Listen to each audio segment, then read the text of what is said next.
Allah barik fiik. Alhamdulillah. Nah, Baik Ustaz, jika sudah siap, langsung saja. baik. Boleh. Alhamdulillah. Baik. Tafadhol ya Ustaz. Allah barik fiik. Baik. Bismillahirrahmanirrahim. Assalamualaikum warahmatullahi wabarakatuh. Alhamdulillahi rabbil alamin. Wassalatu wassalamu ala asyrafil anbiya'i wal mursalin. Nabiyyina Muhammadin wa ala alihi wa sahbihi wa tabi'in wa man tabi'ahum bi ihsanin ila yaumiddin. Qala Allahu jalla wa ala, ya ayyuhalladzina amanu taqullaha haqqa tuqatih wa la tamutunna illa wa antum muslimun. Amma ba'd. Ikhwatal iman rahimani wa rahimakumullah. Alhamdulillah, segala puji bagi Allah Subhanahu wa taala.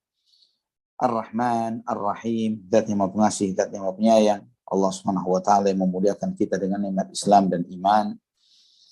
Alhamdulillah, dengan rahmat dan kasih sayangnya Allah Subhanahu wa taala memudahkan kita untuk melanjutkan kajian kita dari sirah Nabi kita Muhammad sallallahu alaihi wa ala alihi wa sahbihi wasallam. Ikhwatal iman rahimani wa rahimakumullah, melanjutkan kajian kita yang kita masih membahas sirah, membahas tentang hijrah Nabi kita Muhammad sallallahu alaihi wasallam. Kita mengetahui bahwa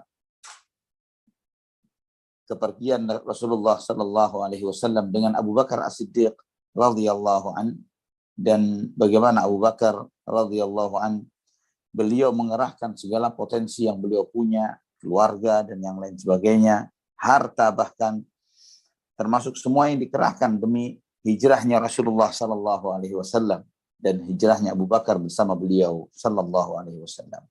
Ikhwatal iman rahimani wa rahimakumullah. Kita mengetahui bagaimana orang-orang musyrikin yang masih menanti di depan pintu rumah Nabi kita Muhammad sallallahu alaihi wasallam. Mereka menunggu dan menanti, mereka mengira bahwa Nabi sallallahu alaihi wasallam masih di dalam rumah. Sehingga ketika Nabi sallallahu alaihi wasallam keluar dan Allah Subhanahu wa taala membutakan mata mereka, tidak melihat Rasulullah sallallahu alaihi wasallam. Nah, mereka tidak mengetahui apa yang terjadi, tidak mengetahui keluarnya Nabi dari rumahnya, tidak mengetahui apa yang dilakukan oleh Rasulullah SAW dengan menaruh tanah di atas kepala mereka. Maka ada seseorang bertanya, ketika ada seseorang lewat dan melihat mereka sedang menanti seperti itu, mereka bertanya, "Ma tantaziruna hahuna?" Apa yang kalian nanti? Mereka mengatakan Muhammad. Maka dijawab oleh orang tersebut, kalian tertipu. Muhammad telah keluar dari sini. Ya, dan coba kalian lihat, bukan tidak cukup sekedar kalian, bukan tidak hanya sekedar kalian ditipu dengan keluarnya Muhammad dari rumahnya, bahkan Muhammad meletakkan tanah di masing-masing kepala kalian. Coba masuk lihat. Apakah kalian tidak menyadari kondisi kalian? Maka masing-masing kemudian mereka melihat, memegang kepalanya, dan benar setiap kepala masing-masing ada tanah. Dan mereka tidak membenarkan hal ini. Dan mereka melihat, mengintip dari lubang rumah itu, masih karena memang dinding itu tidak seperti di zaman kita yang bisa dibangun dengan begitu rapatnya. Di zaman itu dinding masih ada lubang-lubang tertentu yang memungkinkan seseorang untuk bisa mengintip. Ya, maka mereka melihat ada seseorang yang masih tidur dengan selimutnya. Ya, dengan selimut yang biasa dipakai oleh Nabi SAW. Maka mereka mengatakan, wallahi inna hadza Muhammad naiman alaihi burduhu. Ini Muhammad masih tidur dengan memakai selimutnya. Maka mereka pun menanti. Mereka tidak keburu untuk masuk ke dalam rumah ini. Dan dijelaskan oleh para ulama ya tentang kenapa mereka tidak sampai masuk atau mendobrak pintu dan yang lain sebagainya. Karena mereka disebutkan dalam beberapa sirah bahwa ketika ada di antara mereka ada yang ingin masuk, mereka mendengar suara wanita yang berteriak dari dalam rumah. Dan sehingga sebagian dari antara satu dengan yang lainnya mengatakan ini adalah suatu aib dan celah jika jika sampai kita masuk ke dalam rumah seseorang dan kemudian kita melihat ada wanita yang tidak sepantasnya di dalam rumahnya, kemudian kita serbu masuk ke dalam, dan kita adalah tokoh-tokoh Arab, orang-orang yang terhormat dari kaumnya, maka kita tidak pantas untuk melakukan hal itu. Ya, karena mereka melihat bahwa hal itu sesuatu yang tidak pantas, maka mereka tidak bergegas menyeruak masuk ke dalam rumah Rasulullah SAW, tapi mereka menanti sampai pagi. Nah, ketika sudah waktu subuh, waktu pagi, mereka masuk dan mereka menyingkap selimut itu. Ternyata Ali bin Abi Thalib radhiyallahu anhu. Dan kemudian mereka pun baru berkata bahwa orang tadi yang ngomong ke kita adalah orang yang berkata benar. Dan kemudian mereka bertanya kepada Ali, mana Muhammad? Mana Muhammad? Maka dijawab oleh Ali bin Abi Thalib, saya tidak tahu. Saya tidak tahu. Maka begitu emosi yang luar biasa orang-orang Quraisy mendengar hal ini. Mereka keluar mencari Nabi Muhammad SAW. Mereka menebarkan berita dengan cepat, mencari dan membuat sayembara dengan hadiah yang sangat besar, yaitu 100 ekor unta bagi siapapun dari orang-orang yang bisa menemukan dan menangkap Muhammad SAW dan Abu Bakar hidup atau mati. Ya, hidup atau mati. Ikhwatan iman rahimani wa rahimakumullah. Kemudian Ibnu Ishaq menyebutkan, saya diberitahu dari Asma binti Abi Bakar radhiyallahu anhuma bahwa beliau mengatakan bahwa ketika Rasulullah SAW dan Abu Bakar pergi, kami pun didatangi oleh beberapa orang dari orang-orang Quraisy. Di antaranya ada Abu Jahal bin Hisham.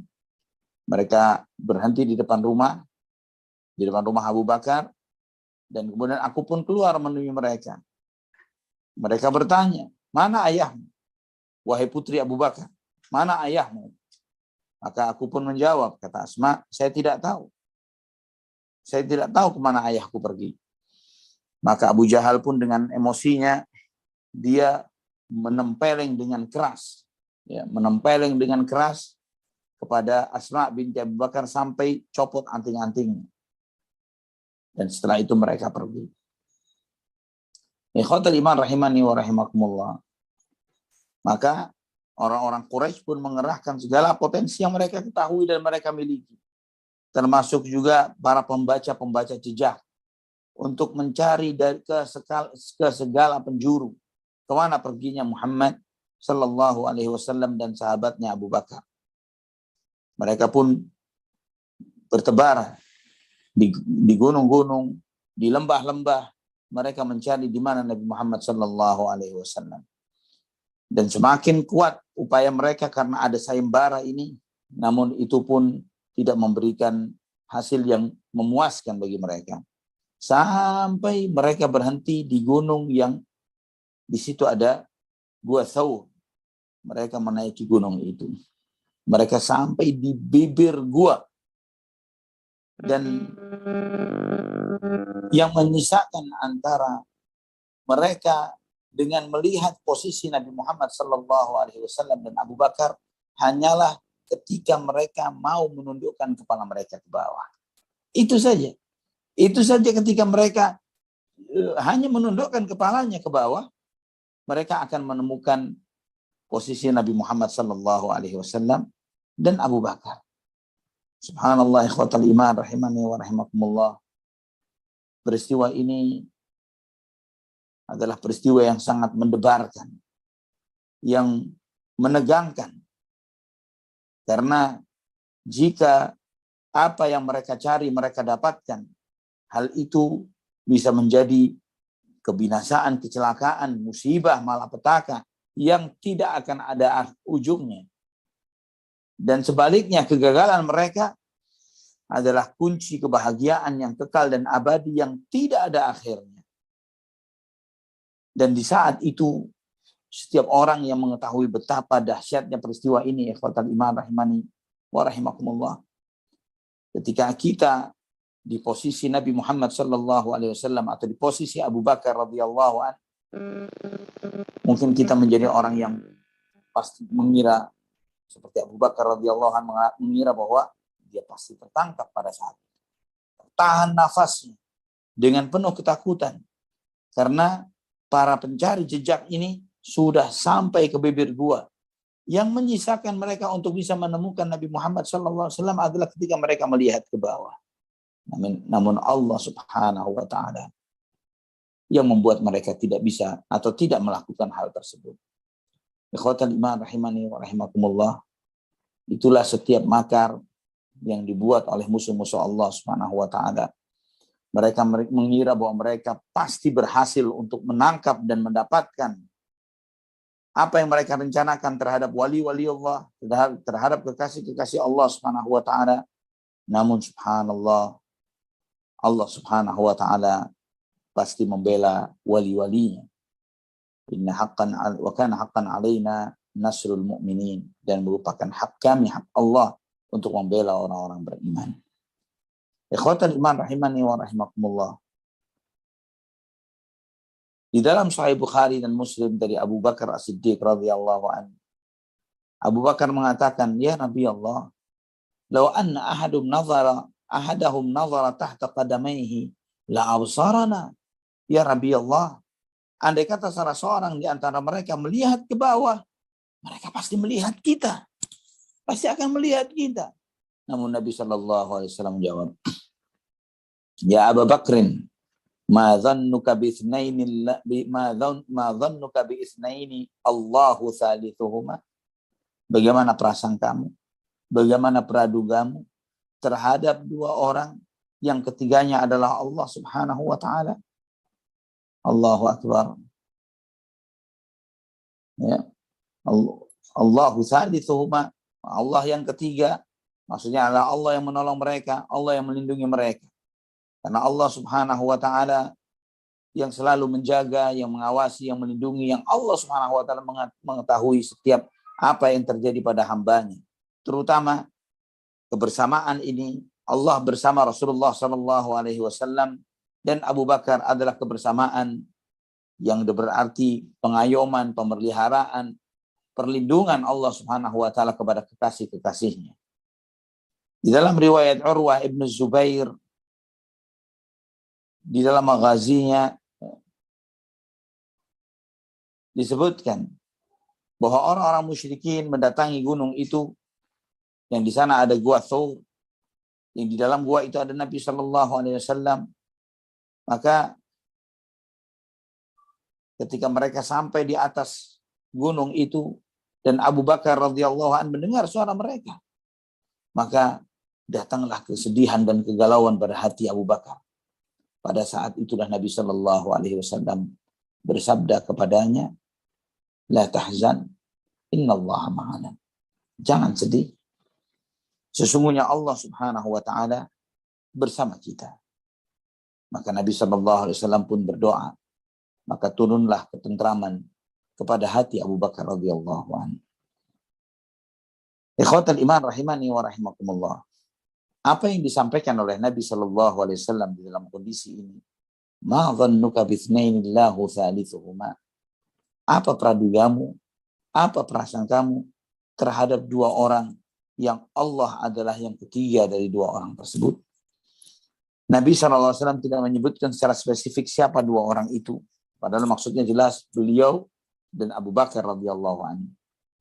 Namun ikhwatal iman, dengan ungkapan ma dhannuka bitsnainillahu thalithuhuma, pernyataan ini, bagaimana prasangkamu dengan dua orang dan Allah lah yang ketiganya, itu menunjukkan kepada kita bahwa siapapun, dimanapun, kapanpun, seseorang selama dia bersama Allah Subhanahu wa taala, maka Allah Subhanahu wa taala pasti akan menolongnya. Oleh karena itulah Nabi SAW tidak mengatakan bagaimana perasaan kamu dengan saya dan kamu dan Allah yang ketiga. Karena ini bersifat umum. Siapapun yang beriman, bertakwa, beramal saleh, berusaha untuk melakukan kebajikan, berusaha dengan penuh ikhlas, memohon kepada Allah Subhanahu wa taala, maka Allah Subhanahu wa taala akan tanamkan ketentraman di dalam hatinya. Ikhwatal iman rahimani wa rahimakumullah. Ketika menyebutkan peristiwa ini, menjelaskan peristiwa ini, Al-Imam An-Nawawi rahimahullah menjelaskan, wa fi hadzal hadithi fadilatun li Abi Bakr As-Siddiq radhiyallahu an, wa hiya min ajalli manaqibihi wa li fadilatihi awjah minha badruhu nafsah wa mufaraqatuhu ahlahu wa malahu wa riyasatah fi ta'atillahi ta'ala wa rasulih wa mulazamatun Nabi sallallahu alaihi wasallam wa mu'adatun nas fihi wa minha ja'aluhu nafsuhu wiqayatan anhu. Kata Imam An-Nawawi rahimahullah, di dalam hadis ini terdapat keutamaan bagi Abu Bakar As-Siddiq radhiyallahu anhu, bahkan keutamaan yang terbesar pada diri beliau, kemuliaan-kemuliaan yang banyak dari banyak segi. Di antaranya bagaimana beliau mengorbankan dirinya, bagaimana Abu Bakar radhiyallahu anhu meninggalkan keluarga, harta dan kedudukannya di dalam rangka menjalankan ketaatan kepada Allah dan Rasulnya, dan juga bagaimana beliau mendampingi Rasulullah sallallahu alaihi wasallam, dan itu berakibat permusuhan manusia terhadap beliau radhiyallahu an, dan juga bagaimana Abu Bakar radhiyallahu an yang menjadi tameng hidup bagi Nabi Muhammad sallallahu alaihi wasallam. Maka Allah Subhanahu wa taala pun menurunkan di antara ayat yang Allah Subhanahu wa taala memuji kedudukan Abu Bakar As-Siddiq radhiyallahu an, yaitu surat At-Taubah ayat 40. Surat At-Taubah ayat 40. Di dalam surat ini, di dalam ayat ini, Allah Subhanahu wa taala memuji, menunjukkan kemuliaan dari Abu Bakar As-Siddiq radhiyallahu an yang tidak dimiliki oleh sahabat manapun dan siapapun, hanya beliau radhiyallahu an yang memiliki kemuliaan ini. Allah Subhanahu wa taala berfirman, "Illa tansuruhu faqad nasarahu Allahu idh akhrajahu alladhina kafaru thaniya itsnaini idh huma fil ghar. إذ يقول لصاحبه لا تحزن إن الله معنا فأنزل الله سكينته عليه وأيده بجنود لم تروها وجعل كلمة الذين كفروا السفلى وكلمة الله هي العليا والله عزيز حكيم."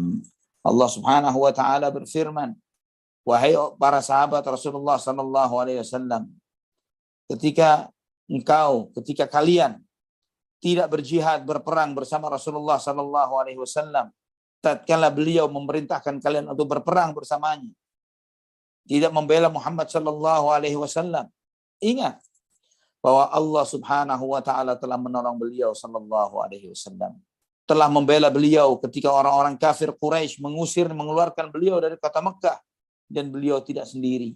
Beliau berdua, beliau dengan Abu Bakar As-Siddiq radhiyallahu anhu, dan menempatkan keduanya di satu lubang, di salah satu celah di Gua Thaur di kota Mekah. Mereka tinggal di dalamnya selama 3 malam. Dan kemudian ketika Muhammad sallallahu alaihi wasallam berkata kepada sahabatnya, idz qala li sahibihi, kepada Abu Bakar, ketika melihat Abu Bakar penuh dengan ketakutan, kesedihan, kegalauan pada saat itu, la tahzan innallaha ma'ana, jangan sedih, sesungguhnya Allah Subhanahu wa taala bersama kita, menolong kita, membela kita. Maka Allah Subhanahu wa taala menurunkan ketentraman ke dalam hati Nabi Muhammad sallallahu alaihi wasallam, dan Allah Subhanahu wa taala menolong beliau sallallahu alaihi wasallam dengan tentara yang tidak dilihat oleh siapapun dari umat manusia, yaitu para malaikat. Allah Subhanahu wa taala menyelamatkan beliau dari musuhnya dan menghinakan musuh-musuhnya. Dan Allah Subhanahu wa taala menjadikan kalimat propaganda orang-orang kafir itu menjadi rendah dan hina, dan kalimat Allah lah yang mulia. Itulah dengan Allah Subhanahu wa taala memuliakan dinul Islam. Allah Subhanahu wa taala maha mulia di dalam kekuasaannya, maha bijaksana di dalam pengaturannya terhadap hambanya. Dan ini, ayat ini ikhwatal iman, Allah Subhanahu wa taala mengingatkan kepada para sahabat, illa tansuruhu, wahai para sahabat, jika kalian tidak membela Muhammad sallallahu alaihi wasallam, Allah telah membela beliau. Kata Umar bin Khattab radhiyallahu an ketika menafsirkan ayat ini, ketika menjelaskan ayat ini, Umar berkata bahwa ayat ini terkena kepada kita semuanya kecuali Abu Bakar As-Siddiq radhiyallahu anhu. Kecuali Abu Bakar. Karena Abu Bakar bersama Rasulullah SAW pada peristiwa itu. Sedangkan yang lain tidak ada. Dan juga Abu Bakar As-Siddiq radhiyallahu anhu di dalam ayat ini adalah di antara keutamaan beliau, karena Allah Subhanahu wa taala menyebutkan di dalam ayat ini, idz yaqulu li sahibih, ingatlah ketika Muhammad SAW berkata kepada sahabatnya. Ini menunjukkan apa? Bahwa satu-satunya orang yang disebutkan oleh Allah Subhanahu wa taala sebagai sahabat sejati bagi Nabi Muhammad sallallahu alaihi wasallam adalah Abu Bakar As-Siddiq radhiyallahu anhu. Ikhwatal iman, ketika mereka orang-orang kafir Quraisy itu sudah di bibir gua, mereka melihat bahwa jejak kaki itu berakhir di sana. Maka mereka pun berdiskusi, membicarakan akan hal ini. Karena di dalam beberapa riwayat disebutkan bahwa di bibir gua itu ada sarang laba-laba. So, mereka mengatakan andai kata ini benar ada orang di dalam gua, tidak akan mungkin ada sarang laba-laba bersarang di depannya, ya, menutupi pintu itu. Kisah sarang laba-laba ini yang ada di bibir gua diriwayatkan oleh Imam Ahmad dan yang lainnya, dan dihasankan sanadnya oleh Al-Hafidz Ibnu Hajar dalam Fathul Bari, juga Al-Hafidz Ibnu Katsir dalam Al-Bidayah wan Nihayah. Sedangkan di dalam sanadnya terdapat seorang perawi yang bernama Utsman bin Amr ibnu Saj al-Jazari. Al-Hafidz sendiri menjelaskan tentang perawi ini adalah fihi dha'af. Di dalamnya ada kelemahan. Ikhwatul iman rahimani wa rahimakumullah. Allah Subhanahu wa taala menunjukkan kemuliaannya, menunjukkan bagaimana kemahabesarannya terhadap hambanya, terhadap umat manusia. Bagaimana Allah Subhanahu wa taala menunjukkan kemuliaan Rasulullah sallallahu alaihi wasallam. Bagaimana mereka orang-orang kafir Quraisy sudah sampai di bibir gua dan ternyata mereka tidak menengok, tidak melihat ke dalam, tidak menundukkan kepalanya untuk melihat apa yang terdapat di dalam gua tersebut. Ikhwatan iman rahimani wa rahimakumullah. Setelah itu mereka pun pergi meninggalkan gua Tsaur dan tidak menemukan Nabi Muhammad sallallahu alaihi wasallam dan Abu Bakar radhiyallahu anhu. Nabi sallallahu alaihi wasallam dan Abu Bakar radhiyallahu anhu mereka berada di gua Tsaur ini selama 3 malam. Nah, ketika emosi, marah orang-orang Quraisy itu sudah mulai mereda dan orang-orang ketika sudah berupaya ke sana kemari mencari dan mereka tidak menemukan, maka di saat itulah Abdullah ibnu Uraiqid, sang penunjuk jalan, membawa 2 onta yang telah dititipkan kepadanya, maka pergilah Rasulullah SAW dan Abu Bakar dengan sang penunjuk jalan ini dan didampingi dengan Amir bin Fuhairah. Amir bin Fuhairah adalah maulanya Abu Bakar. Ya, Amir bin Fuhairah adalah maulanya Abu Bakar, budak yang dimerdekakan oleh Abu Bakar yang melayani, yang membawa ternak domba yang telah kita bahas pada kesempatan sebelumnya, dengan tujuan untuk menjadi pelayan Abu Bakar, pelayan Rasulullah SAW dan Abu Bakar di dalam safar ini. Ikhwatal iman rahimani wa rahimakumullah. Keluarnya Nabi SAW dan sahabat beliau dari gua ini pada akhir malam Senin di waktu sahur, ya, di 4 hari tersisa dari bulan Rabiul Awal, ya, sebagaimana disebutkan dalam Tabaqatul Kubra. Al-Hakim menyebutkan tawataratil akhbaru anna khurujahu sallallahu alaihi wasallam kana yaumal itsnain, bahwa terdapat riwayat yang mutawatir yang cukup banyak yang menunjukkan bahwa keluarnya Nabi sallallahu alaihi wasallam dari kota Mekah adalah hari Senin dan masuknya ke kota Mekah adalah pada hari Senin. Kecuali, kata Al-Hakim, Muhammad bin Musa Al-Khawarizmi mengatakan bahwa Nabi SAW keluar dari kota Mekah pada hari Kamis. Namun ini dijelaskan oleh Imam Al-Hafidz Ibnu Hajar dalam mendudukkan 2 riwayat ini, bahwa memang benar Nabi SAW keluar dari kota Mekah di hari Kamis, namun keluar dari Gua Hira, keluar dari Gua Tsaur pada malam Senin. Ya, ada 3 malam Nabi Shallallahu Alaihi Wasallam berada di dalam Gua Tsaur. Malam Jumat, malam Sabtu, malam Minggu, dan kemudian di malam Senin Nabi Shallallahu Alaihi Wasallam keluar dari gua tersebut. Ini dijelaskan oleh Al-Hafidz dalam Fathul Bari. Perjalanan menuju kota Madinah. Ikhwatal iman rahimani wa rahimakumullah. Maka keluarlah Nabi SAW bersama Abu Bakar radhiyallahu anhu. Mereka didampingi oleh Amir bin Fuhairah yang dibonceng oleh Abu Bakar As-Siddiq radhiyallahu anhu untuk melayani Rasulullah dan Abu Bakar. Dan tidak ada orang lain kecuali 4 orang ini. Rasulullah SAW, Abu Bakar, Amir bin Fuhairah, dan Abdullah ibnu Uraiqid, sang penunjuk jalan. Maka berangkatlah berempat ini menuju ke kota Madinah. Di dalam riwayat Ibnu Ishaq disebutkan rute jalannya Rasulullah SAW. Ya, rute jalannya Rasulullah SAW dari kota Makkah ke kota Madinah. Sebagaimana yang diarahkan oleh Abdullah ibnu Uraiqid. Mereka melewati sisi bawah kota Makkah, ya, sampai melewati pesisir, ya, sehingga mereka melewati jalur bawah dari Usfan. Setelah itu melewati jalur bawah dari Amaj.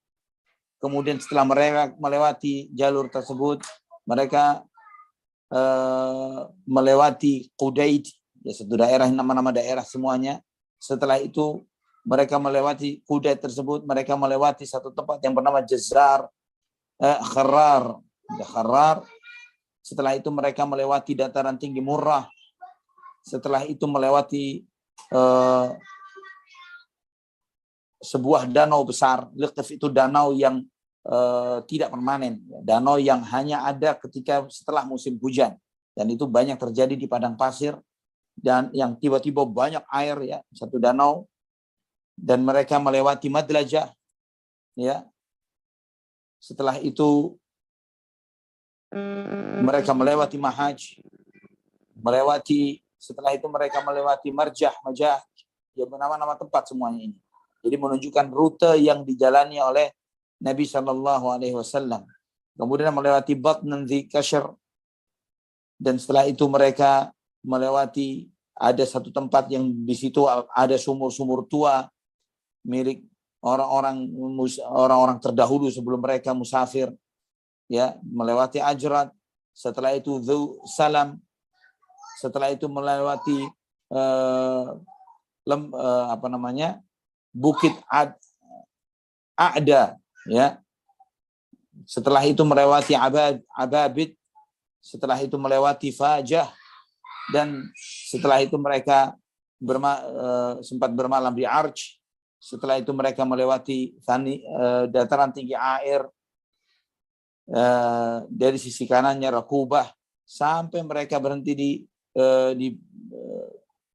Batan Rithmi, dan kemudian mereka sampai di Quba, ya, berhentinya di Bani Amr bin Auf. Ini di Quba.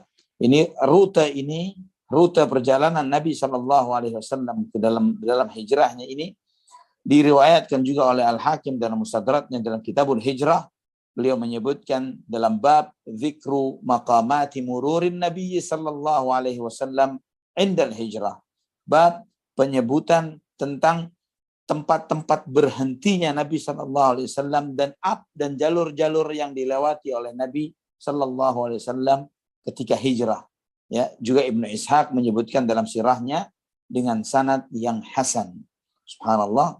Ini bagaimana perhatian para ulama kaum muslimin terhadap Nabi kita Muhammad sallallahu alaihi wasallam. Mereka mengambil riwayat-riwayat ini untuk mengetahui bagaimana jalur hijrahnya Nabi Muhammad sallallahu alaihi wasallam. Ikhwatal iman rahimani wa rahimakumullah. Ada beberapa peristiwa yang terjadi di perjalanan Nabi sallallahu alaihi wasallam ke kota Madinah. Di antaranya yang diriwayatkan Imam Bukhari dalam sahihnya, juga Imam Ahmad dalam musnadnya dari Anas bin Malik radhiyallahu anhu, bahwa disampaikan bahwa Nabi sallallahu alaihi wasallam memasuki kota Madinah sambil membonceng Abu Bakar. Dan Abu Bakar ini tampilannya walaupun usianya lebih muda dari Nabi sallallahu alaihi wasallam, tapi tampilan wajahnya lebih tua ketimbang Nabi Muhammad sallallahu alaihi wasallam. Nabi SAW walaupun lebih tua dari Abu Bakar, tapi tampilan Nabi SAW lebih muda. Ya, karena memang Nabi SAW sampai wafatnya pun ubannya sedikit. Nabi SAW hanya beberapa belas lembar saja. Ya, ini Nabi kita Muhammad SAW. Sedangkan Abu Bakar sudah beruban semuanya, rambut dan janggutnya beruban. Dan ikhwatal iman rahimani wa rahimakumullah. Abu Bakar sangat dikenal. Ya, secara tampilan fisiknya sangat dikenal oleh orang-orang yang terutama tokoh-tokoh Arab yang ada di saat itu, yang hidup pada saat itu. Sedangkan Nabi Muhammad SAW tidak terlalu terkenal, ya tidak terlalu terkenal. Karena Abu Bakar ini pedagang besar, ya biasa orang pedagang besar ini dikenal ketimbang talibul ilm atau seorang ahli ilmu. Ya di zaman itu, di zaman ini juga sama seperti itu, bahwa tidak akan ketika antum menanyakan fotonya Elon Musk itu misalnya, hampir tidak ada orang yang tidak tahu, ya. Namun berapa banyak di antara kita talibul ilm sendiri yang rancu antara misalnya ketika memunculkan foto Syekh Abdul Aziz bin Abdullah bin Baz rahimahullah dengan Abdul Aziz Al-Syekh Al-Mufti, ya mufti yang ada sekarang. Ya seringkali ketika ada membaca berita Syekh bin Baz begini-begini, tapi muncul gambarnya adalah Syekh Abdul Aziz Al-Syekh Al-Mufti hafizahullah, ya. Sedangkan Abdul Aziz Al-Syekh bukan Abdul Aziz bin Abdullah bin Baz rahimahullah, ya. Belum lagi kalau misalnya kita bertanya, misalnya kita munculkan sosok foto para ulama kita misalnya, hatta termasuk dalam hay'ah kibar ulama besar seperti misalnya Syekh Shalih bin Fauzan Al-Fauzan hafizahullah, belum tentu di antara kita ketika disodorkan fotonya kenal tidak dengan orang ini, tidak tahu. Tapi siapa yang tidak kenal dengan Bill Gates misalnya, atau Mark Zuckerberg misalnya, pemilik Facebook, ya. Semua orang ketika dimunculkan, walaupun di blur wajahnya mungkin akan, oh si fulan ini pasti orang kaya, ya. Tapi tidak dengan orang alim atau seorang talibul ilm. Ikhwatal iman rahimani wa rahimakumullah.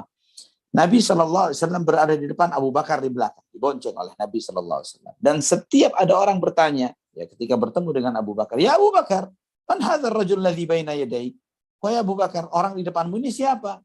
Maka Abu Bakar pun mengatakan, hadzal rajul yahdini sabil. Orang ini yang memberikan petunjuk kepadaku. Orang ini yang memberikan petunjuk kepadaku. Sebagian orang mengira dengan jawaban Abu Bakar adalah memberikan petunjuk jalan, ya, sebagai penunjuk jalan. Namun yang dimaksud oleh Abu Bakar As-Siddiq radhiyallahu anhu adalah penunjuk jalan kebenaran. Rasulullah sallallahu alaihi wasallam. Ikhwatul iman rahimani wa rahimakumullah. Dalam Sahih Bukhari dan Muslim, juga dalam Musnad Imam Ahmad, terdapat kisah tentang Suraqah bin Malik, ya radhiyallahu anhu, yang beliau menceritakan ketika saya sedang duduk dengan kaumku dari Bani Mudlij, ya ini di antara jalur yang dilewati oleh Nabi SAW. Kalau masih ingat beberapa desa atau tempat yang tadi Anda sebutkan dari perjalanan Nabi Muhammad SAW, ya.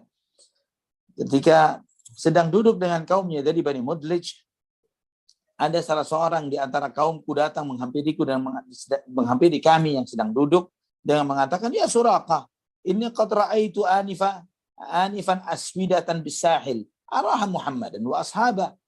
Wahai Suraqah, saya melihat beberapa orang di tepian, ya di pesisir, yang saya kira pasti dia Muhammad dan sahabatnya, ya Muhammad dan sahabatnya. Maka kata Suraqah, ketika disampaikan hal ini, saya tahu benar itu pasti dia, pasti mereka, pasti Nabi Muhammad SAW dan para sahabatnya.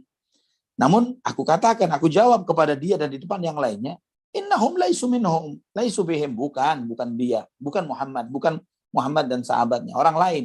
Lakinnaka ra'aita fulanan wa fulanan intalaqu yabtaghuna fadalatan lahum. Itu si fulan sama si fulan yang sedang mencari ontanya yang hilang, kata Suraqah bin Malik. Maka orang itu pun yang menyampaikan berita ini mengatakan, ya benar, bisa jadi. Dan kemudian setelah itu orang itu diam. Maka aku duduk beberapa saat, kata Suraqah. Saya duduk beberapa saat bersama teman-temanku di majelis itu. Kemudian setelah itu aku pergi. Aku pulang ke rumahku. Aku minta kepada budakku untuk mengeluarkan kudaku, ya. Dan itu disebutkan dalam beberapa riwayat bahwa Suraqah keluar dari jalur belakang, ya. Dia mengambil anak panahnya, busurnya dan anak panahnya, dan aku pun keluar mengejar Rasulullah sallallahu alaihi wasallam dan Abu Bakar radhiyallahu anhu. Ketika aku mendekati Rasulullah sallallahu alaihi wasallam dan mereka mendengar suaraku, yang mendengar suara jejak kudaku pun jatuh. Aku jatuh dari kudaku. Aku bangun dari kudaku, aku bangun dari jatuhku, dan aku membawa beberapa busur anak panahku ini, maka aku pun mengundi nasib. Ya, biasa cara jahiliyah dengan anak panah, mengundi nasibnya. Aku mengundi nasib untuk mengetahui lanjut atau berhenti. Lanjut, kejar atau berhenti. Dan ternyata keluar apa yang tidak aku suka. Ya, yaitu jangan sakiti mereka. Jangan ganggu mereka. Itu hasil dari undi nasibnya dia. Namun aku naiki kudaku, aku tidak pedulikan undi nasib yang baru aku lakukan. Dan aku terus mengencangkan kudaku untuk mendekat kepada mereka. Ketika aku mendekat, jatuh lagi aku dari kudaku. Dan aku pun jatuh darinya. Aku pun bangun, aku bangunkan kudaku. Ketika aku mendekat lagi, sampai aku mendengar bacaan Nabi Muhammad SAW dan beliau tidak menoleh. Nabi SAW sedang membaca Al-Quran dan beliau SAW tidak menoleh. Sedangkan Abu Bakar radhiyallahu an banyak melihat ke belakang. Kemudian Abu Bakar berkata, ya Rasulullah, hadza talabu qad lahiqana. Ya Rasulullah, pengejar ini menghampiri kita, dia bisa menangkap kita. Nabi SAW menjawab, la tahzan, innallaha ma'ana.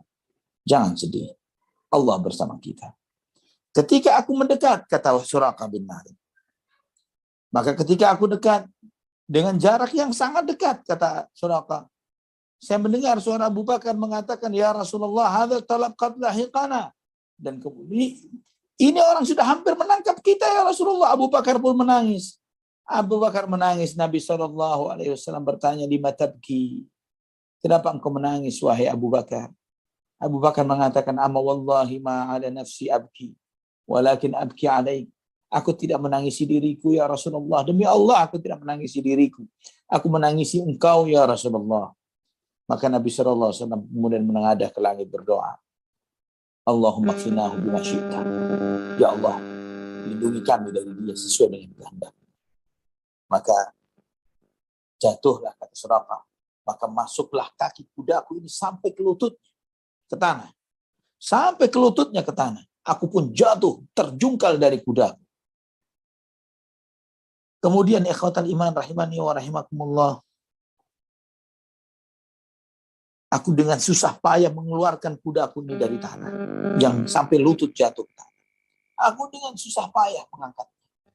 Sampai ketika kaki kudaku aku bisa keluarkan dari lubang di tanah ini. Saya melihat ada asap yang menjulang tinggi ke langit. Asap yang menjulang tinggi ke langit dari jejak kaki kudaku ini. Maka di saat itu pun aku mengundi nasib lagi dengan anak-anak panahku. Dan ternyata keluarlah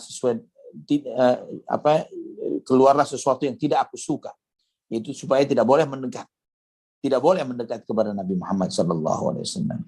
Maka aku pun aku menyerah, aku katakan aman, saya ingin menghampiri kalian dengan keamanan, kata Suraqah. Maka mereka pun berhenti. Aku naiki kudaku, aku bisa menghampiri mereka. Ketika aku merasakan betapa susahnya aku bisa mendekat kepada Nabi Muhammad SAW dan Abu Bakar. Di saat itu aku menyadari bahwa Nabi Muhammad SAW pasti akan dimenangkan oleh Allah Subhanahu Wa Taala. Pasti Allah akan memenangkan beliau, pasti akan menolong beliau Sallallahu Alaihi wa ala alihi wa sahbihi wasallam. Kemudian ketika aku sudah menghampiri beliau, aku sampaikan bahwa kaummu telah menjanjikan untukmu sayembara. Dan aku pun sampaikan apa yang menjadi informasi untuk beliau, untuk Rasulullah SAW dan Abu Bakar. Informasi apa yang sampai aku sampaikan. Dan kemudian aku pun menawarkan kepada mereka bekal yang aku bawa, kendaraan dan yang lain sebagainya. Namun keduanya menolak. Tidak. Terima kasih. Yang diminta oleh Nabi SAW satu saja. Akhfi anna. Tutup cerita tentang kami. Jangan ada yang tahu tentang berita. Jangan sampai ada yang tahu tentang berita perjalanan kami. Maka pada saat itu pun aku minta kepada Nabi SAW untuk diberikan kepadaku komitmen perlindungan. Janji perlindungan. Ketika nanti Allah Subhanahu Wa Taala memenangkan beliau dan memuliakan beliau Sallallahu Alaihi Wasallam. Amir bin Fuhairah pun menulis perjanjian itu, komitmen perlindungan ini dalam satu lembar kulit dan diserahkan kepada Suraqah bin Malik. Maka pergilah Nabi Shallallahu Alaihi Wasallam. Kemudian Suraqah balik. Namun saat ini beliau dalam kondisi beriman kepada Rasulullah Shallallahu Alaihi Wasallam.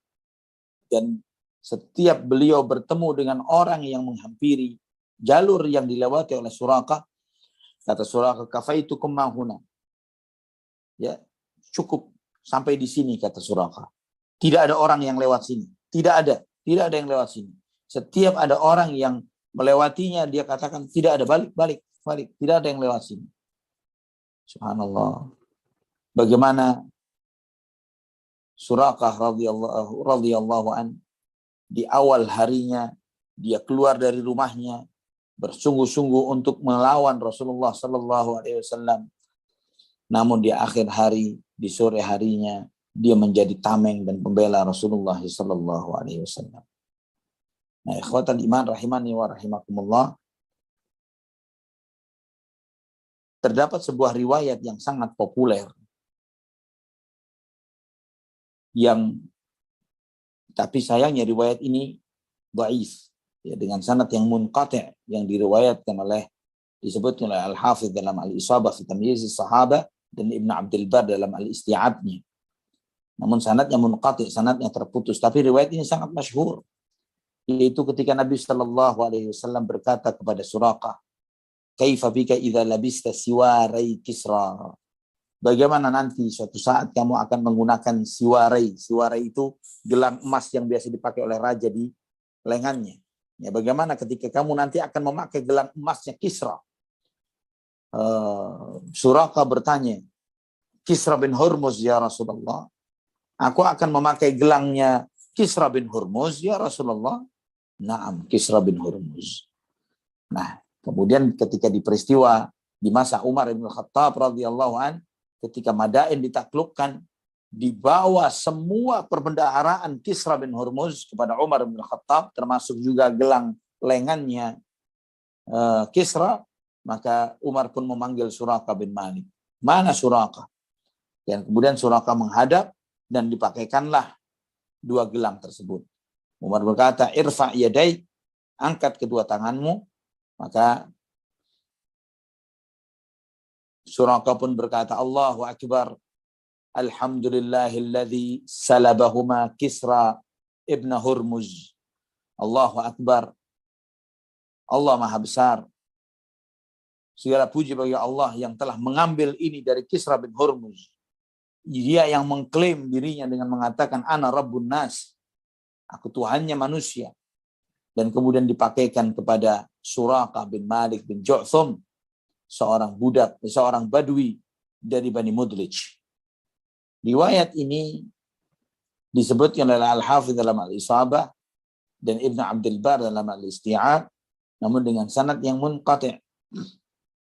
Adapun dibawanya harta perbendaharaan Kisra kepada Umar, ini riwayat yang sahih. Ya, riwayat yang sahih tentang peristiwa itu sahih, tapi tentang detail kisah ini Suraqah bin Malik ini yang dhaif. Namun disebutkan oleh beberapa ulama, di antaranya Al-Hafidz dalam Al-Isabah.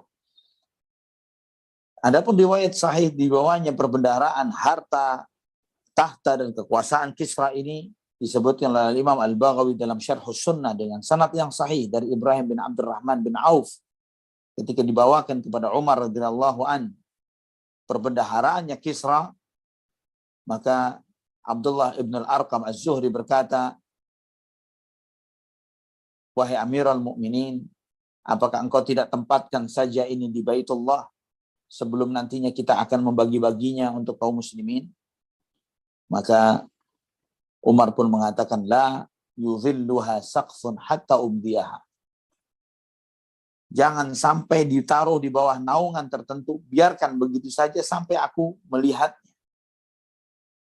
Maka ditaruhlah di pojokan masjid dan ada beberapa penjaga yang menjaganya. Maka di pagi hari Umar pun minta untuk dibawa dan kemudian dibuka perbendaharaan Kisra ini. Dan Umar melihat beragam emas, mutiara, zamrud yang berwarna merah, berwarna putih, dan beragam warna yang menyala-nyala.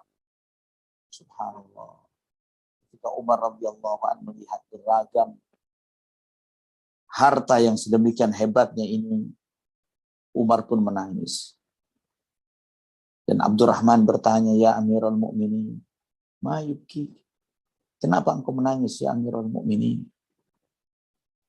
Fa wallahi in kana hadza la yaum syukr, yaum surur, yaum farah.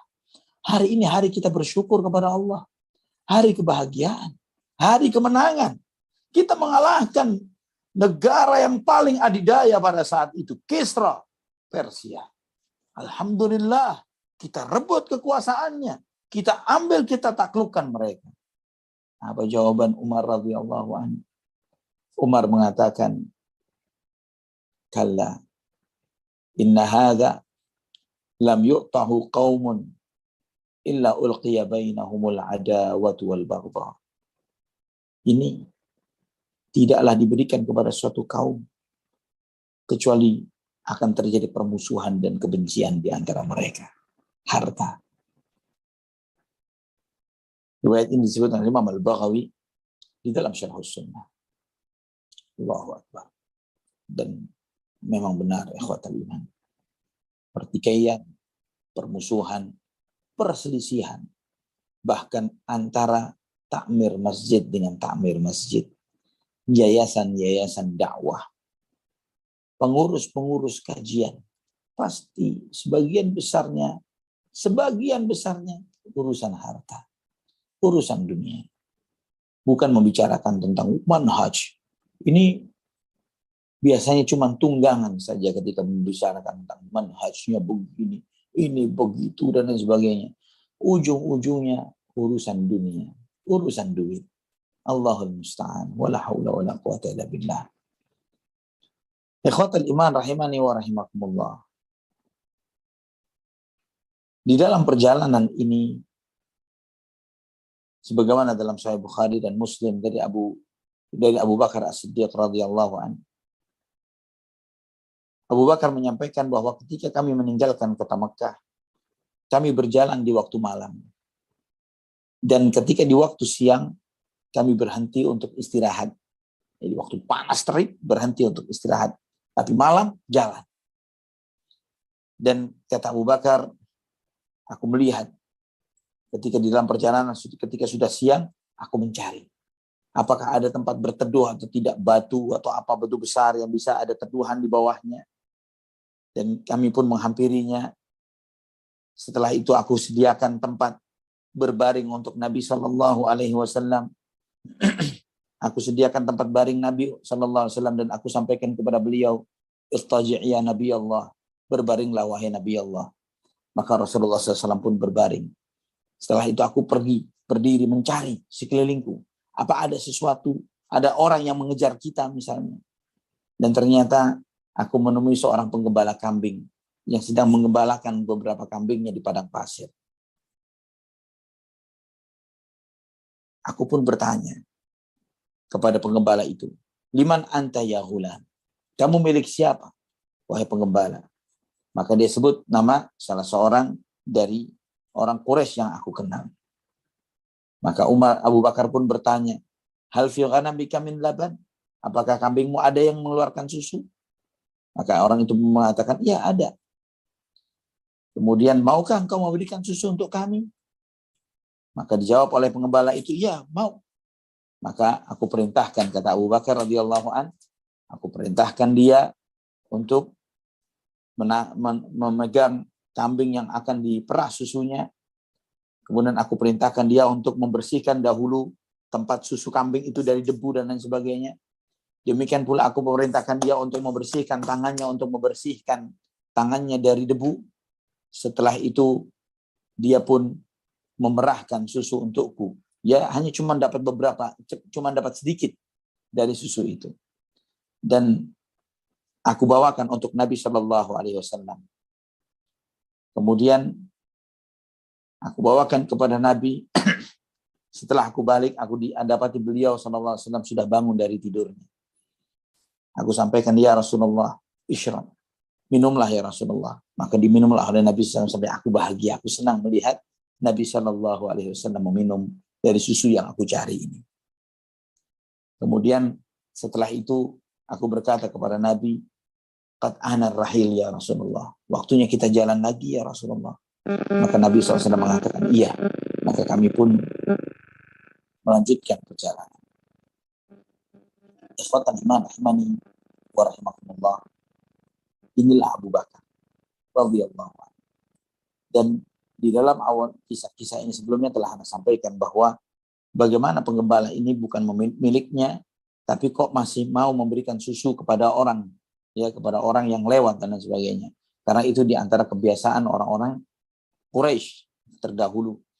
Mereka selalu mengambil komitmen kepada para penggembala-penggembalanya untuk memberikan susu kepada siapapun yang lewat, ya, untuk minum mereka, untuk selama mereka untuk minum, bukan untuk ditabung dibawa, tapi untuk minum mereka itu dipersilahkan. Ya. Dan di dalam asar ini, dalam riwayat ini terdapat beberapa faedah yang dijelaskan oleh para ulama. Di antaranya bagaimana pelayanan Abu Bakar As-Siddiq radhiyallahu an yang melayani Nabi Shallallahu Alaihi Wasallam. Abu Bakar yang menyadari dirinya sebagai murid, sebagai pengikut, melayani gurunya, melayani Nabi Muhammad Sallallahu Alaihi Wasallam dan membela Rasulullah SAW, menjaga Rasulullah SAW walaupun ketika Nabi Sallallahu Alaihi Wasallam sedang tidur. Dan juga di sini menunjukkan betapa besarnya cintanya Abu Bakar radhiyallahu anhu kepada Rasulullah Sallallahu Alaihi Wasallam dan betapa besar, betapa tinggi adab dan etika beliau dan bagaimana beliau mendahulukan Rasulullah Sallallahu Alaihi Wasallam ketimbang dirinya. Juga di sini diajarkan tentang adab makan dan minum dan sunahnya membersihkan tangan, ya, sebelum makan dan minum. Dan di sini juga ditunjukkan bahwa Abu Bakar pada saat itu beliau menadah susu itu dengan sebuah tempat, ya, tempat minum, wadah tertentu. Dan di sini kata Al-Hafidz Ibnu Hajar, beliau menunjukkan bahwa membawa wadah makan sebagai bekal perjalanan ini, ya, peralatan makan dan lain sebagainya, bukan sesuatu yang menafikan tawakal kepada Allah Subhanahu wa taala. Dan ikhwatal iman rahimani wa rahimakumullah, Al-Hakim meriwayatkan juga Al-Baihaqi dalam dalail nubuwahnya dengan sanad yang sahih sesuai dengan syarat Imam Muslim dari Qais bin Nu'man menyebutkan bahwa ketika Nabi Shallallahu Alaihi Wasallam dan Abu Bakar berjalan, ya, melakukan perjalanan ini, mereka melewati penggembala kambing dan minta minum dan minta susu dari penggembala tersebut. Ya, disebutkan dalam riwayat tersebut, aku tidak memiliki kambing yang waktunya untuk diperas susunya. Ya, yang ada di sini hanyalah seekor kambing betina yang belum setahun, yang baru hamil, baru bunting. Ya, dan kemudian dikeluarkanlah kambing tersebut. Dan ketika dikeluarkan tidak ada susunya, tidak ada susunya. Nabi SAW pun mengatakan, bawa kemari. Maka dibawa oleh orang tersebut kepada Nabi. Oleh Nabi dipegang tempat susunya ini, didoakan oleh Nabi SAW, maka turunlah tempat susunya itu. Maka Abu Bakar As-Siddiq radhiyallahu mengambil sebuah wadah, memeras susunya, dan Nabi SAW memberikan minum kepada Abu Bakar. Kemudian memberikan susu kepada penggembala kambing. Sampai penggembala itu pun kenyang. Kemudian penggembala ini bertanya, billahi man anta, demi Allah, siapa engkau? Fa wallahi ma ra'aitu mithlaka qad, demi Allah, saya tidak pernah melihat orang seperti engkau. Kemudian Nabi SAW menjawab, awaturaka taktumu alayya hatta ukhbiruk? Ketika aku memberitahukan kepadamu, maukah kamu menyimpan rahasia? Maka orang itu mengatakan, penggembala ini mengatakan iya. Nabi SAW mengatakan, fa inni Muhammadun Rasulullah. Aku adalah Muhammad, utusan Allah. Kemudian penggembala itu pun bertanya lagi, antal ladzi tas'umu Quraisyun annahu sabi? Engkau yang dikatakan oleh orang-orang Quraisy, engkau yang keluar dari agama nenek moyangmu? Nabi SAW menjawab, innahum la yaquluna dzalik. Mereka mengatakan yang seperti itu. Maka sang penggembala pun mengatakan, fa asyhadu innaka nabiyyun. Aku bersaksi sesungguhnya engkau adalah seorang nabi. Wa asyhadu anna ma ji'ta bihi haqq. Dan aku bersaksi bahwa apa yang engkau bawa adalah benar. Wa innahu la yaf'alu ma fa'alta illa nabiyyun wa ana muttabi'uk. Tidak akan ada yang bisa berbuat seperti ini kecuali seorang nabi dan aku akan mengikutimu. Kemudian Nabi Shallallahu Alaihi Wasallam bersabda kepada orang tersebut, Innaka la tastati'u dzalika yaumaka, fa idza balaghaka anni qad dhahartu fa'tina. Hari ini kamu tidak sanggup untuk mengikutiku. Namun nanti ketika kamu mendengar aku ditolong dan dimenangkan oleh Allah, datang, temui aku, kata Nabi Shallallahu Alaihi Wasallam. Ikhwatal iman, rahimani wa rahimakumullah. Ini diantara peristiwa yang ditemui oleh Nabi Shallallahu Alaihi Wasallam di dalam perjalanan. Masih ada lagi beberapa peristiwa lain yang nantinya adalah singgahnya Nabi di kemah Ummu Ma'bad. Ini suatu kisah yang luar biasa. Karena bagaimana Ummu Ma'bad radhiyallahu anha, beliau menceritakan tentang Nabi Shallallahu Alaihi Wasallam. Sekali dia melihat Nabi Shallallahu Alaihi Wasallam duduk di kemahnya, di saat itu ketika suaminya datang, bertanya, siapa ini yang baru datang di rumah ini jadi penuh berkah. Nanti keberkahan seperti apa nanti kita akan lihat dan kita akan simak pada kajian berikutnya. Ya, silahkan panitia boleh mencatatnya, singgahnya Nabi di kemah Ummu Ma'bad. Nah, ikhwatal iman, nanti Ummu Ma'bad akan menceritakan kepada kita seperti apa postur dan sosok Rasulullah Sallallahu Alaihi Wasallam. Dia menceritakan dengan detil matanya, postur tubuh Nabi, suara Rasulullah Sallallahu Alaihi Wasallam, dan yang lain sebagainya. Yang insya Allah kita akan mendengar bagaimana penuturan cerita Ummu Ma'bad Al-Khuzaiyah radhiyallahu anha ketika menceritakan seperti apa Nabi Muhammad Sallallahu Alaihi Wasallam. Wallahu ta'ala a'lam bishawab. Barakallahu fikum. Ya Ustadi, bahwa barakallahu fikum, alhamdulillah sangat menarik sekali ya. Di sini yang jadi poin utamanya adalah kesetiaan sahabat Nabi, yakni Abu Bakar As-Siddiq radhiyallahu anhu, yang masya Allah pengorbanannya dari mulai hartanya, jiwanya pun diserahkan ya untuk dakwah Islam, untuk kemuliaan Islam ya bersama Nabi Muhammad SAW. Masya Allah. Baik, untuk jemaah sekalian, bagi yang ingin bertanya disilahkan untuk boleh, yang ikhwan boleh raise hand langsung ataupun juga dapat menyampaikan pertanyaannya melalui 08122272234557. Silakan diketik dengan format nama, pagar, domisili, pagar, dan pertanyaannya. Silakan. Untuk itu jemaah sekalian boleh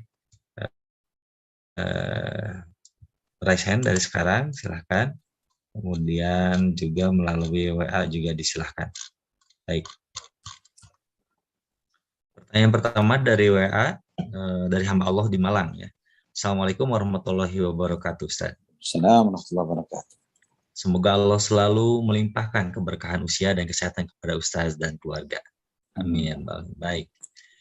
Pertanyaannya, mohon penjelasannya Ustaz. Yang pertama, bagaimana hukumnya membaca buku-buku komik bergambar dalam kurung lengkap dengan panca inderanya tentang kisah-kisah nabi, kisah-kisah para nabi, kisah-kisah sahabat dan para pejuang-pejuang Islam.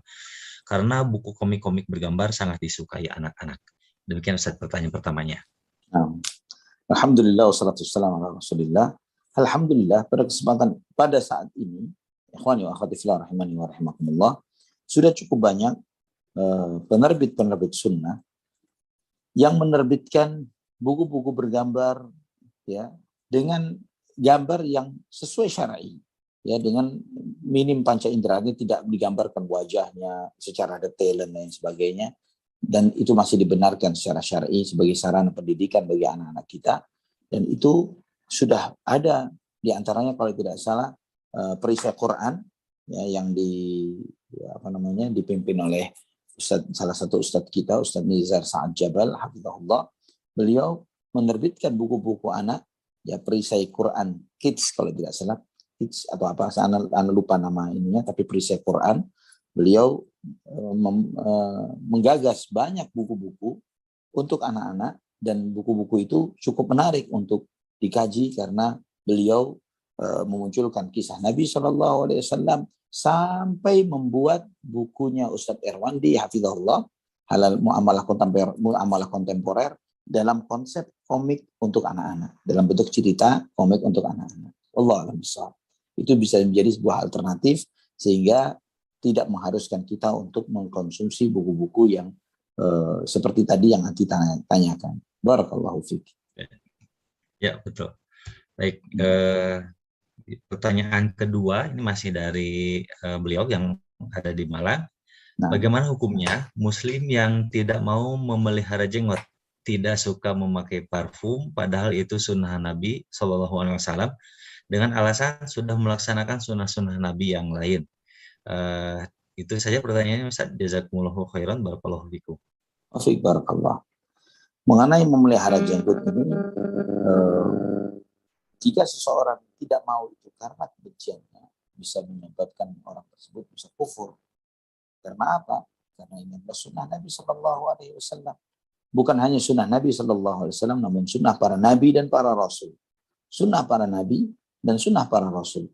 Bahkan sebagian fuqaha yang kebetulan memang tidak tumbuh janggutnya, sampai mereka mengatakan, andai kata saya memiliki uang 1.000 dinar emas, saya akan bayar untuk beli janggut supaya bisa tumbuh.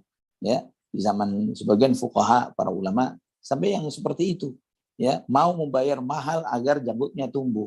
Namun kondisi sekarang misalnya ada orang yang mengatakan bahwa saya sudah menjalankan sunnah-sunnah yang lainnya dan tidak menjalankan sunnah memelihara janggut. Kita sampaikan kepada mereka bahwa janggut ini bukan cuma sekedar sunnah. Artinya tidak hanya sekedar bernilai ibadah, tapi lebih dari itu adalah syiar yang menunjukkan identitas sebagai seorang muslim. Ya, karena dengan tampilan berjanggut, memakai jubah atau pakaian muslim, berpeci misalnya, ya, mazhar tampilan muslim ini menunjukkan syiar, ya. Dan subhanallah ya ikhwatal iman rahimani wa rahimakumullah, dengan tampilan yang seperti ini juga kita bisa memberikan dakwah kepada mereka-mereka, bahkan mereka-mereka yang di luar Islam. Pernah Anda membaca sebuah kisah, dan saya tambahkan sebuah kisah lagi yang pernah Anda alami sendiri. Yang pertama, Anda membaca sebuah kisah, ada seorang laki-laki dan wanita muslim, keluarga muslim, laki-laki dan wanita, laki-lakinya berjubah, berpakaian dan berjanggut dan sebagainya, wanitanya berhijab, dan kemudian diprospek oleh seorang misionaris Nasrani, ya, oleh sekelompok misionaris Nasrani. Dan kemudian laki-laki ini bertanya kepada misionaris tersebut, coba saya ingin bertanya kepada Anda, jika kalian membayangkan sosok Yesus dan murid-muridnya serta wanita yang hidup di zaman itu, seperti apa yang ada di benak kalian tentang mereka? Apakah tampilan seperti kalian dengan pakaian yang seperti itu, ya, dengan tidak ada janggut dan lain sebagainya, dengan wanita-wanitanya dengan pakaian yang setengah terbuka seperti ini, atau yang ada di benak kalian tentang sosok Yesus dan murid-muridnya dan pengikutnya dan wanita yang hidup di zaman itu seperti tampilan saya dan tampilan istri saya? Maka kelompok misionaris ini mengatakan, iya benar, seperti kalian. Maka di dalam buku-buku mereka pun, di dalam literatur-literatur mereka pun, mereka tidak akan menggambarkan sosok Yesus atau murid-muridnya itu dengan tampilan yang seperti bintang-bintang film Hollywood misalnya, ya, dengan rapi, klimis, tanpa janggut dan lain sebagainya, pakai blue jeans, pakai topi koboi, tidak ada seperti itu. Tapi dengan jubahnya, dengan janggutnya, dan yang semisalnya, ya, dan wanita-wanitanya dengan pakai jilbabnya, pakai kerudungnya, dengan pakaian tertutup rapi dari atas sampai bawah. Itu gambaran yang ditunjukkan dalam literatur-literatur mereka. Dan bahkan subhanallah, saya memiliki sebuah risalah melakukan penelitian tentang hijab. Ternyata cadar pun sesuatu yang diajarkan di dalam Alkitab dalam bahasa induknya, bahasa aslinya, ya, misalnya dalam bahasa Yunaninya atau bahasa Ibraninya pun banyak menyebutkan nas-nas tentang cadar menutup wajah. Itu pun masih bisa didapati di dalam Alkitab yang ada di kalangan orang-orang Yahudi atau Nasrani saat ini. Dan pengalaman berikutnya yang kedua adalah yang saya alami sendiri ketika anak pernah bertemu dengan seorang non-muslim, ada orang kafir yang menyindir anak karena dengan tampilan ini. Ali, kamu kenapa pakai janggut seperti ini, kayak teroris saja. Kebetulan di rumah orang itu, yang dia kebetulan penganut Katolik. Dan saya ketika melihat di rumahnya ada patung Tuhannya, ya, dan saya bilang, kenapa Anda memikirkan saya seperti teroris? Bukannya saya seperti dia. Saya tunjuk kepada gambar Tuhan yang ada di rumahnya. Bukankah Anda seperti dia? Apakah Anda ketika melihat dia seperti melihat seorang teroris? Ya. Dan apakah dia pernah cukur jenggot sekali saja? Nggak pernah sama sekali. Ya, ini yang kalian alami, yang kalian saksikan dan kalian lihat. Bagaimana kemudian tiba-tiba melihat kami kaum muslimin dengan tampilan sunnah ini, kalian menganggap kami sebagai teroris dengan tampilan ini. Apakah saya bisa bunuh orang pakai janggut? Ya nggak bisa. Ngancam orang dengan ini nggak bisa. Ya. Dan semua para nabi, para rasul, ya film-film Hollywood misalnya menggambarkan tentang sosok Nabi Nuh, Nabi Musa, nabi-nabi yang lainnya dan lain sebagainya. Bahkan Anda pernah melihat cuplikan tentang kisah Nabi Yusuf. Anda tidak tahu siapa produsen cuplikan, apakah itu negara Arab atau bukan, Anda lupa sekian tahun yang lalu. Menggambarkan Nabi Yusuf alaihissalam pun bukan digambarkan Nabi Yusuf yang tanpa janggutnya, tapi malah dengan janggutnya. Wallahu a'lam bishawab. Jadi ketika seseorang membenci karena konteks tidak mau menjalankan ini karena konteksnya adalah membenci, maka bisa kufur karena hal tersebut. Kalau dia tidak mau dengan dalih tadi yang disampaikan, banyak ibadah yang lainnya, ibadah janggut, memelihara janggut ini tidak seperti ibadah-ibadah sunnah yang lainnya yang Anda lakukan kemudian stop, berhenti, tapi ini selalu menjadi sebuah identitas bersama kita dimanapun kita berada dan menjadi syiar tersendiri, juga menjadi penjaga bagi diri kita. Maksudnya penjaga bagaimana? Bahwa ketika kita mau macam-macam, kita sadari, kamu sudah melakukan sunnah Nabi dengan tampilan seperti ini, kamu mau macam-macam, mau berbuat dosa, mau begini begitu, takut, malu dengan identitas yang ada pada dirimu yang merupakan identitas Rasulullah SAW. Wallahu a'lam bishawab. Ya, betul sekali. Itu identitas ini merupakan salah satu pengerem saja. Ya. Salah satu pengerem untuk melakukan sesuatu yang hina seperti itu. Ya, benar. Baik. Antum akan malu ketika misalnya masuk aja ke satu rumah makan. Anda pernah misalnya sekali waktu diajak makan di satu tempat. Tempat umum, tempat rumah makan. Ternyata rumah makan ini bukan menyajikan sesuatu yang haram. Rumah makan, namanya rumah makan Arab. Tapi ternyata ada tari, na'udzubillah, ada tari perut dan misalnya. Anda keluar, begitu, oh, na'udzubillah. Tidak pantas Anda ada di sini. Ya walaupun klaimnya namanya rumah makan Arab, tapi tidak mungkin Anda berada di tempat yang seperti itu. Anda tinggalkan tempat itu dengan ringannya, dengan entengnya. Ya, Anda tidak peduli seenak apa makanan itu, tapi hal itu adalah sesuatu yang munkar dan Anda tidak boleh hadir di sana. Wallahu a'lam bishawab. Betul. Paham ya, alhamdulillah ya. Semoga menjadi penjaga, salah satu penghantar pada kita semua menjadi mempunyai sikap ihsan ya. Begitu. Baik, rupanya itu saja Ustaz. Pertanyaannya hanya 2 saja pada malam hari ini. Alhamdulillah. Baik, ada akhir kalam Ustaz untuk di pertemuan pada malam hari ini. Baik, ikhwatal iman. Kang Z dan juga teman-teman yang lain, coba dicatat tema kita di pekan depan adalah singgahnya Rasulullah Shallallahu Alaihi Wasallam di kemah Ummu Ma'bad. Ya, singgahnya Rasulullah Nabi di kemahnya Ummu Ma'bad. Di Ma'bad. Ma'bad, iya. Ya, betul, sah. Nanti Anda bisa WA ke Akh Taufik nanti insyaallah. Baik. Ini sebagai judul kita, kan masih dalam proses perjalanan hijrah. Tapi Nabi SAW singgah di sini, singgah di situ, dan setiap singgah itu ada kisah yang menarik, yang luar biasa. Nah, Nabi SAW ada kisah singgahnya di rumah di kemahnya Ummu Ma'bad ini ada kisah yang luar biasa. Bagaimana Ummu Ma'bad di dalam menceritakan detail tentang sosok dan postur Nabi SAW. Ini ada pertanyaan satu ini masih ada di WA katanya. Oh, di WA ya? Bentar. Ya. Coba dilihat. Di WA, di Ana belum masuk, Ustaz. WA Japri ke Ustaz maksudnya?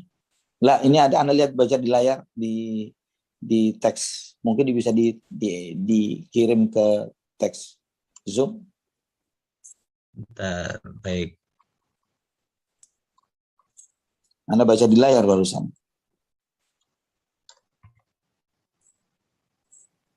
Mungkin private ke Ustaz. Private ke Anda. Nggak ada Ustaz. Private ke Ustaz mungkin? Sebentar. Ke private chat ke Ustaz. Sebentar. Di Zoom maksudnya mungkin. Ada di WA kan sih, Afwan? Di Sudah anak WA. kirim. Ya, sudah anak kirim. Tadi dia ke private chat ke Ana juga. Dari Oh, baik. Dari Dea Agustina di Wonogiri. Nah, Baik. Assalamualaikum warahmatullahi wabarakatuh. Semoga Allah memudahkan segala urusan baik Ustadz dan tim pekerja mengaji ya, insya Allah. Izin bertanya, sebentar lagi saudara saya menikah. Kalau pernikahan mereka ada musiknya, saya belum siap menasihatinya Ustadz. Dan bertepatan juga Ana masuk sekolah.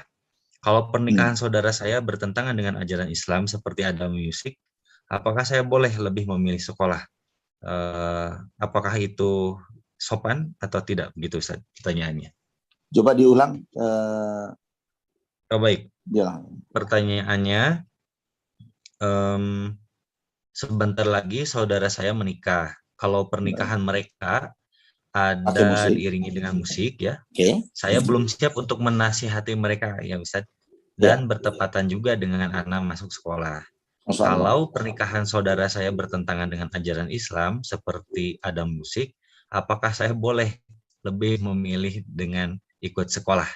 Apakah itu sopan atau tidak begitu Ustaz? Oke, baik.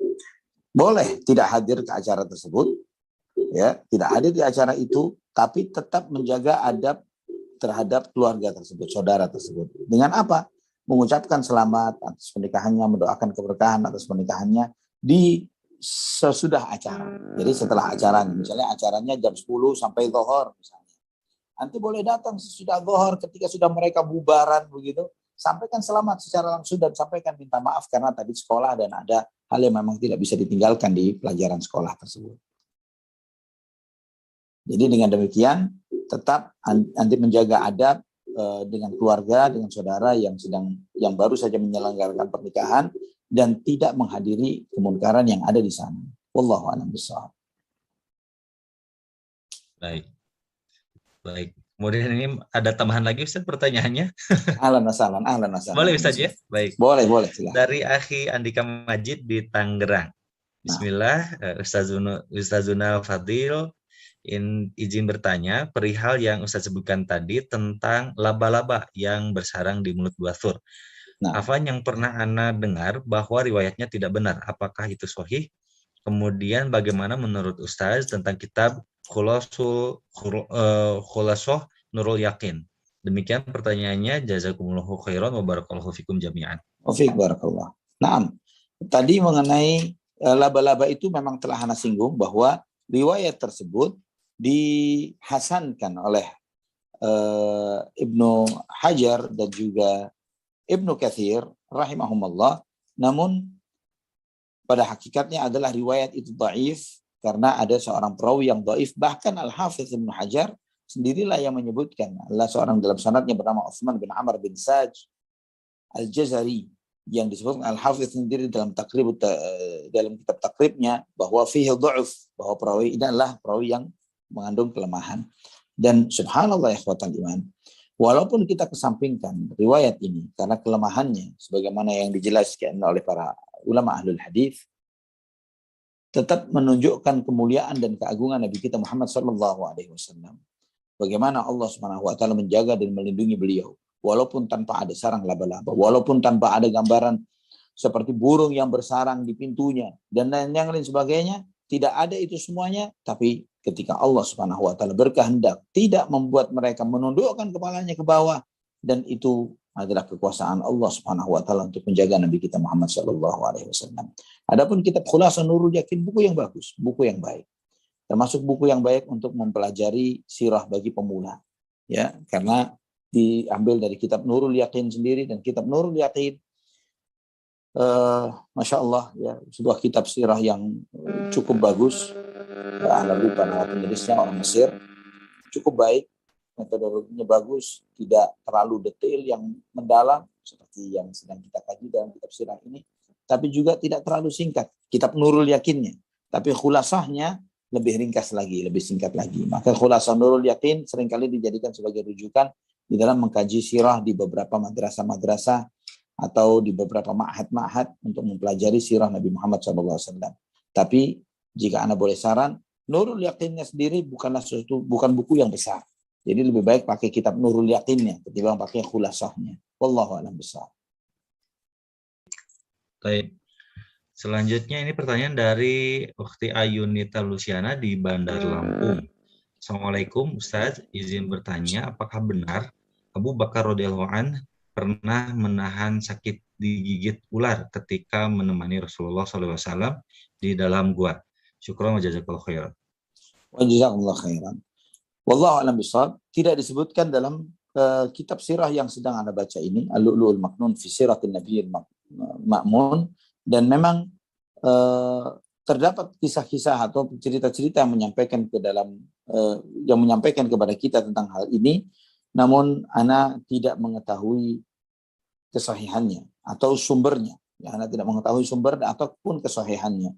Karena jika benar seperti kisahnya digigit ular atau kalajengking, tapi kemudian tidak ada kisah tambahan, misalnya Nabi SAW meruqyah Abu Bakar atau yang lainnya, bagaimana mereka melakukan perjalanan hijrah ini? Ya, jadi terlewatkannya kisah tersebut di dalam Gua Thaur mungkin menunjukkan bahwa hal itu tidak ada di dalam literatur sirah yang sahih. Wallahu a'lam bishawab. Baik. Kemudian ini ada pertanyaan melalui chat box di Zoom meeting ini dari Nani Nuraini. Assalamualaikum warahmatullahi wabarakatuh, Ustazuna. Barakallahu fiik, jazakallahu khair atas penjelasannya. Afwan, Ana mau bertanya, bagaimana batasan gambar atau lukisan sehubungan tidak bolehnya kita melukis makhluk hidup? Mendengar kajian tapi tidak tuntas waktu itu, qadarullah wa masyafa'al, di mana dikatakan boleh gambar asal tidak ada kepalanya. Mohon penjelasannya ya Ustazuna, jazakallahu khairan. Iya. Memang gambar tanpa kepala ini berdasarkan sebuah riwayat, insya Allah terdapat dalam silsilah as-sahihah yang menyebutkan bahwa as-suratu hiyar ra's. Sebentar Anda lihat, semoga saja tidak salah. Terdapat dalam silsilah al-hadis as-sahihah yang menyebutkan bahwa as-suratu hiyar ra's, bahwa gambar itu adalah kepala. Artinya ketika kepalanya dihilangkan, maka hilanglah kedudukan atau nilai dari sebuah gambar. As-suratu, sebentar.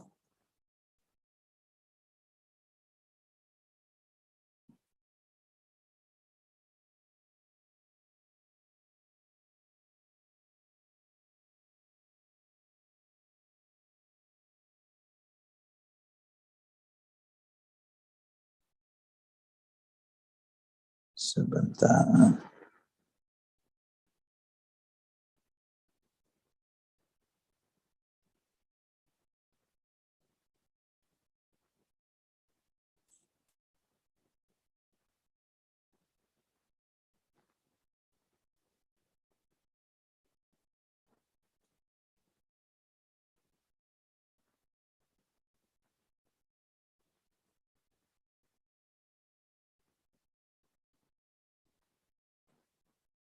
Sebentar.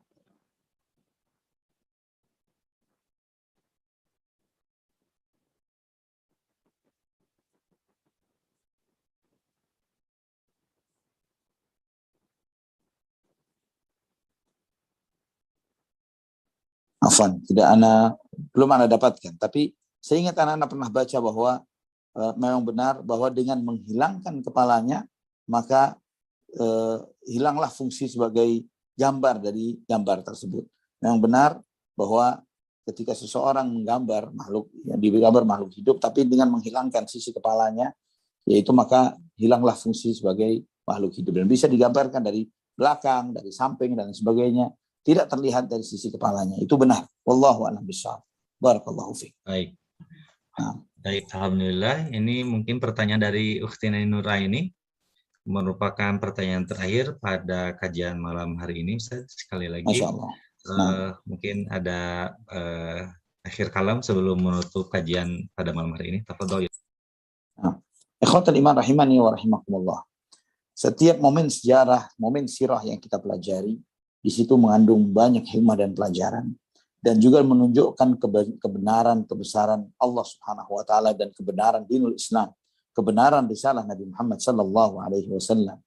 Dengan kita mempelajari sirah ini, kita melihat bahwa bagaimana Allah Subhanahu wa taala memuliakan Nabi kita Muhammad sallallahu alaihi wasallam, memenangkan beliau dari musuh-musuhnya, dari lawan-lawannya. Bagaimana beliau sallallahu alaihi wasallam yang mengawali dakwah ini dari sendirian dan kemudian terintimidasi, dizalimi, disakiti dan lain sebagainya. Kemudian bagaimana Allah Subhanahu wa taala memenangkan beliau nantinya. Dan ini semuanya menunjukkan akan kebenaran risalah ini, kebenaran dinul Islam. Dan bagaimana semua apa yang Allah sampaikan di dalam Al-Quranul Karim terkait dengan Nabi Muhammad SAW, dengan risalahnya, dengan kenabian beliau. Misalnya ketika Allah Subhanahu wa taala menyebutkan inna syani'aka huwal abtar, sesungguhnya para musuh-musuhmu lah mereka yang akan buntung, mereka yang akan hilang dari ditelan sejarah, tidak disebut namanya. Ayat ini menunjukkan bahwa Nabi SAW akan langgeng terus terjaga namanya, terus dimuliakan oleh Allah Subhanahu wa taala. Sedangkan musuh-musuh beliau yang menghina beliau, yang mencemooh beliau, mereka lah yang akan ditelan oleh sejarah. Mereka lah yang akan hilang, yang tidak akan disebut namanya. Sehebat apapun nama orang-orang tersebut. Dan kita melihat kebenaran firman Allah Subhanahu wa taala yang itu membuktikan akan kebenaran dinul Islam, kebenaran risalah Islam. Dan itu juga menunjukkan kepada kita semua apa yang disabdakan oleh Nabi kita Muhammad SAW terkait tentang surga, neraka, hisab, dan yang lain sebagainya adalah hak yang membuat kita semakin takut, semakin bertakwa kepada Allah Subhanahu wa taala, semakin menjaga diri kita. Karena apa yang beliau sampaikan tidaklah berbicara dari hawa nafsunya, namun itu adalah wahyu yang diwahyukan kepada beliau sallallahu alaihi wa ala alihi wa sahbihi wasallam. Semoga Allah Subhanahu wa taala senantiasa menanamkan iman ke dalam hati kita, menambahkan iman kepada hati kita, membuat semakin tahunya kita kepada Nabi kita Muhammad sallallahu alaihi wasallam, semakin memperkuat kita di dalam keistiqamahan di atas dinullah ini, dan semakin mengokohkan kita akan kebenaran agama Allah Subhanahu wa taala ini sampai nanti di hari kita kembali kepada Allah Subhanahu wa taala, sampai nanti kita dipertemukan dengan Nabi kita Muhammad sallallahu alaihi wasallam yang sedang menanti kita di telaga beliau sallallahu alaihi wa alihi wasallam. Mungkin ini ikhwatan iman, kesempatan kita belajar pada kesempatan malam ini. Semoga apa yang kita pelajari bermanfaat bagi kita semuanya. Aqulu qali hadza, subhanakallahumma bihamdik, asyhadu an la ilaha illa anta astaghfiruka wa atubu ilaik. Wassalamu alaikum warahmatullahi wabarakatuh. Waalaikumsalam warahmatullahi wabarakatuh. Syukran jazakallah khairan ya Ustadz, sudah memberikan penjelasan tema lanjutan dari perjalanan sirah Nabi tentang perjalanan Nabi Muhammad SAW hijrah ke Madinah. Insya Allah akan berlanjut kembali di pekan depan dengan subtema subjudulnya yakni tentang singgahnya Rasulullah SAW di kemahnya Ummu Ma'bad. Demikian. Baik, insya Allah kita bertemu lagi pekan depan. Terima kasih Ustaz. Syukran jazakallah. Selamat istirahat. Ya,